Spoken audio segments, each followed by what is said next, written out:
Շնորհակալություն, ազգային ժողովի մեծարգո նախագահ, հարգելի գործընկերներ։ Ֆաշիզմի դեմ տարած հաղթանակը ամբողջ մարդկության համար մեծ իրադարձություն է, որը հնարավոր դարձավ բազմաթիվ պետությունների եւ ժողովուրդների միասնական պայքարի շնորհիվ։ Բայց այսօր քննարկվող հայտարարության տեքստում այդ համամարտկային համագործակցությունը գրեթե անտեսված է։ Շեշտը դրված է միայն խորհրդային միության վրա, առանց խոսելու այն երկրների մասին, որոնք ոչ պակաս վճռորոշ դեր են ունեցել հաղթանակում, ինչպես օրինակ Միացյալ Նահանգների կամ Մեծ Բրիտանիայի եւ այլ պետությունների մասին։ Բացի այդ, տեքստում արհեստականորեն իրար են կապվում 47 տարվա տարբերությամբ տեղի ունեցող իրադարձություններ, խոսքը Շուշի ազատագրման եւ երկրորդ համաշխարհային պատերազմում հաղթանակի մասին է։ Այսպիսի զուգահեռները որևէ առնչություն չունեն իրենց բնույթով, պատմական ժամանակով ու միջազգային ընկալմամբ։ Տեղեկացնեմ նաև, ինչպես նաև պարոն Աբրահամյանն ասաց, ազգային ժողովն իր պատմության մեջ ընդունել է թվով 14 հայտարարություն, որոնք վերաբերել են հրատապ հարցերին։ Օրինակ, Լեռնային Ղարաբաղում հումանիտար ճգնաժամին, Ադրբեջանի կողմից ագրեսիային եւ այլն։ Նախորդիվ էլի այստեղ նստած նախկին արտաքին հարաբերությունների հանձնաժողովի նախագահ եւ այլ падգամավորներ կան, որոնք երբևէ չեն առաջարկել հայտարարության տեքստ ունենալ, օրինակ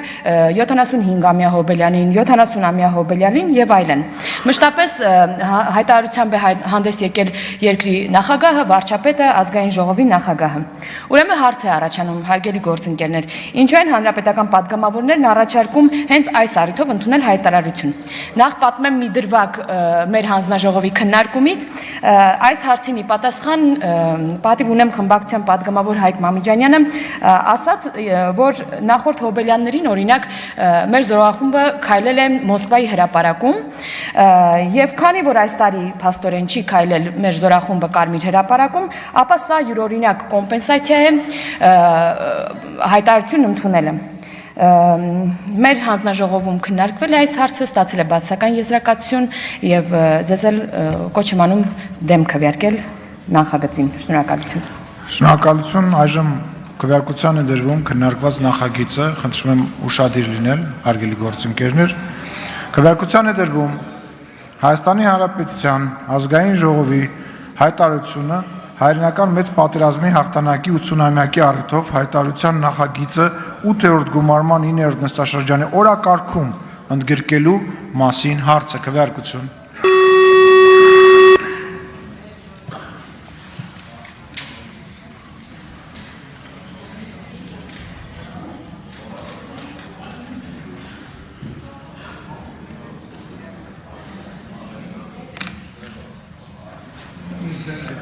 Կողմ 27 դեմ 54, ձեռնպահ 2, որոշումը չի ընդունվել։ Այժմ հերթագրում մտքերի փոխանակության համար, հերթագրում։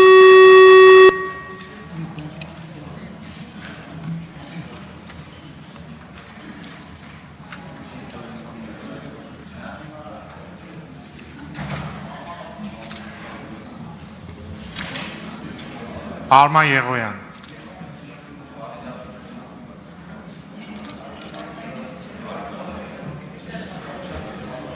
Հարգելի գործընկերներ, ֆաշիզմի եւ նացիզմի դեմ տարած հաղթանակը անուրանալի է եւ մարդկության պատմության մեծագույն իրադարձություններից է, եթե ոչ մեծագույնը, սակայն ես մի հարց ունեմ նախագծի հեղինակներին, պարոն Աբրահամյան, սովետական պատմագրությունը հայրենական մեծ պատերազմ է կոչում երկրորդ համաշխարհային պատերազմի սկսվելուց 1 տարի 10 ամիս անց սկսված մեկ պատերազմ, որը ընդհանուր երկրորդ համաշխարհային պատերազմի մարտական, այսինքն պատերազմներից մեկն էր, մասնավորապես Սովետական Միության եւ Գերմանիայի միջև մղվող սովետական պատմագրությունը դա իր տեսանկյունից անվանում է հայրենական մեծ պատերազմ։ Ինչպես եք դուք գնահատում մինչև այդ պատերազմի սկսվելը, երկրորդ համաշխարհային պատերազմի սկսվելուց հետո եւ մինչև այդ պատերազմի սկսվելը Սովետական Միության եւ նացիստական Գերմանիայի միջև համագործակցությունը, մասնավորապես այդ համագործակցության շրջանակում Սովետական Միության կողմից եվրոպական 6 պետությունների վրա հարձակումը, մասնավորապես Ֆինլանդիայի, Էստոնիայի, Լատվիայի, Լիտվայի, Լեհաստանի եւ Ռումինիայի Բոլոր այս դեպքերում սովետական միությունը իր տեսանկյունից ունեցել է որոշակի հաջողություն, որոշակի տարածքներ է վերցրել Ֆինլանդիայից, ամբողջությամբ օկուպացրել է Էստոնիան, Լատվիան, Լիտվան, այն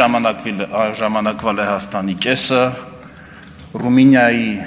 մի մեծ հատվածը, որ այսօր Մոլդովայի հանրապետությունն է, ահա այս ամբողջ 1 տարի 10 ամիս տևած մարտական գործողությունները ինչպես մենք անվանենք, ինչպես դրանց վերաբերվենք,